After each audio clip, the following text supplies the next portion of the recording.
This is a starter on a 2000 model BMW Z3 with a 2.5 liter.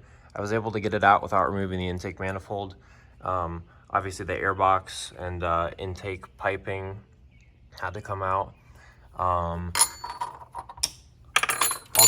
this wiring had to come loose. There's two nuts and one bolt that kind of hold this whole thing on, and you got to undo a lot of the connectors to give yourself some room.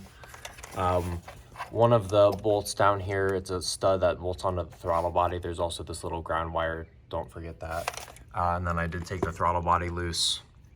And then one other thing, I took out the dipstick. I think there was two bolts that held that in.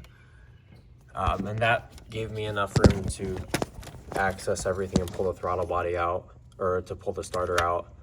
There's a 13 millimeter nut, a 10 millimeter, and an 8 millimeter nut on the solenoid. And then there's two E12 bolts that hold the starter to the transmission bell housing. There's one you can kind of see above the label right there. This is on an automatic car, by the way. I'm not sure if it's different from manual, but there's one bolt there. Then there's another one on top of the bell housing there, if you can see it.